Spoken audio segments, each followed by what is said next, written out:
Hi guys, welcome back. This is Nal Mode. For today's video mga idol tuturuan ko kayo mga idol kung paano natin malukit ang ating mga Xiaomi device, mga nawawalang device mga idol. Kung kayong device mo ay nawala mga idol o kaya nakalimutan mo, pwede natin ilocate yan mga idol sa pamamagitan ng account.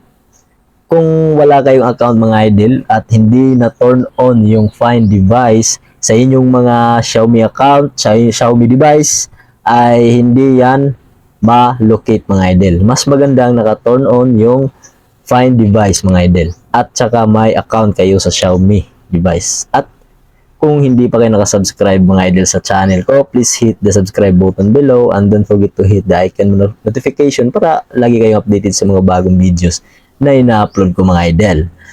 Stay tuned lang kayo mga idol. Tapusin nyo to hanggang sa dulo. Step by step, ituturo ko sa inyo mga idol kung paano natin malocate yung Xiaomi device natin.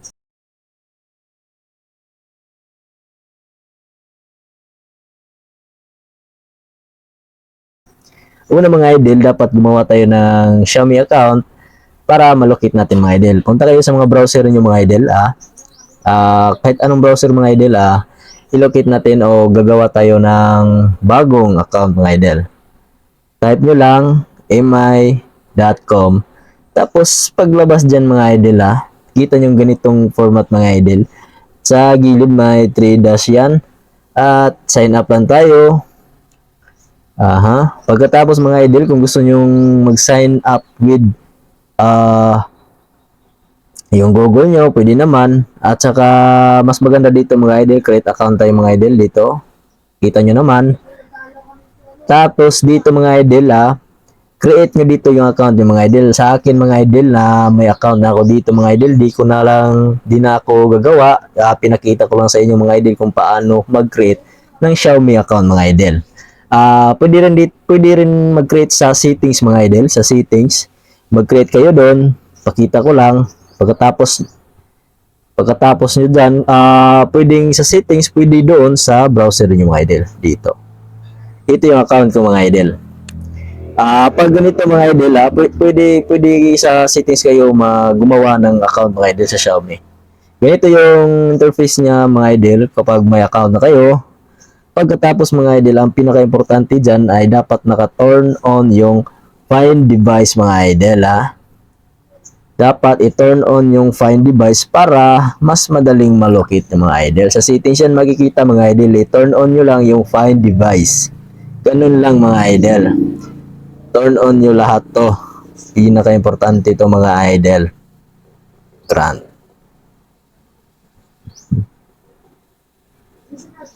Lagay ko lang yung password ko mga idol.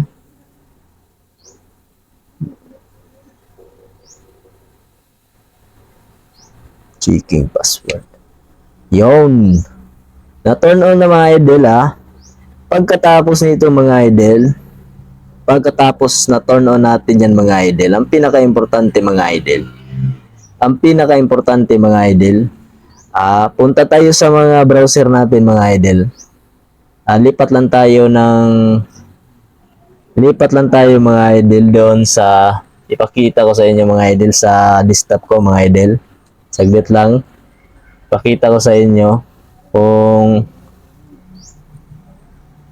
paano. Sa desktop tayo mga idol.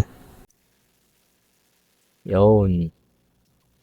Open tayo sa browser natin mga idol, kahit anong browser niyan mga idol para makita natin yung location mga idol. I-type nyo lang do mi.com. Pagkatapos kasi may account na tayo, tinuro ko kanina kung paano gumawa ng account sa Xiaomi. Login lang tayo dito mga idol.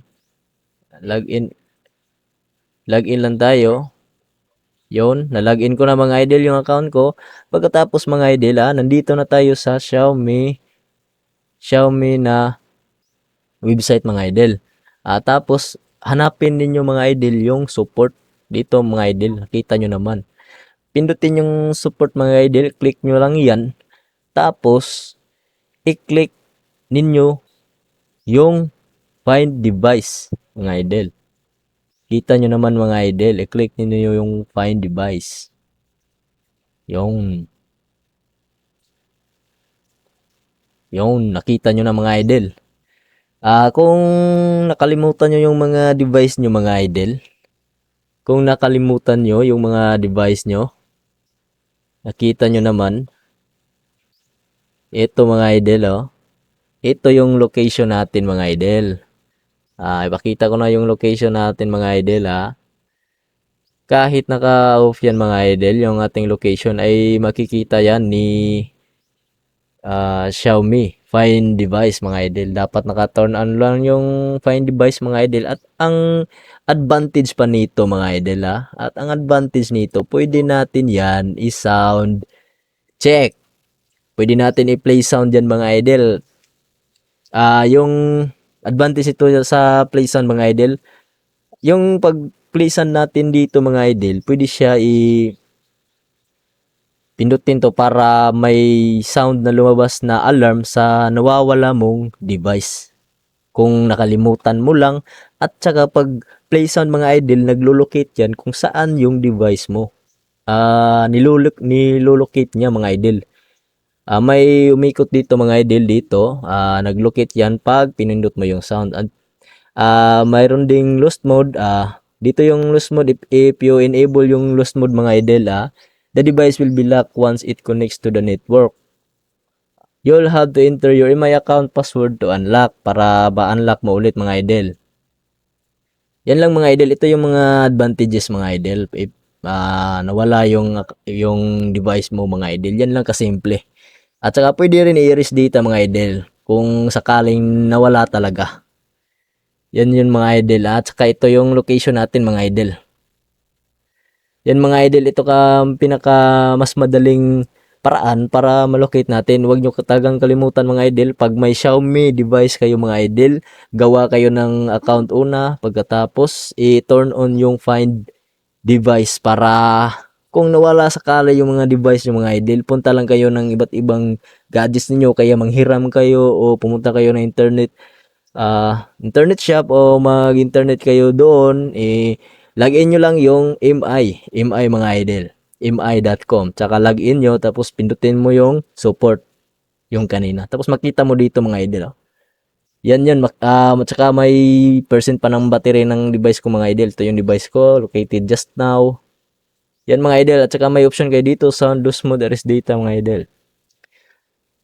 Yan mga idol, napaka basic mga idol. Sana ay may natutunan kayo sa video natin ngayon. At don't forget to like and subscribe mga idol. Bell notification para updated kayo mga idol sa mga bagong videos na ina-upload natin mga idol. Yan lang mga idol, sana ay may natutunan kayo sa video natin ngayon. Maraming salamat. God bless.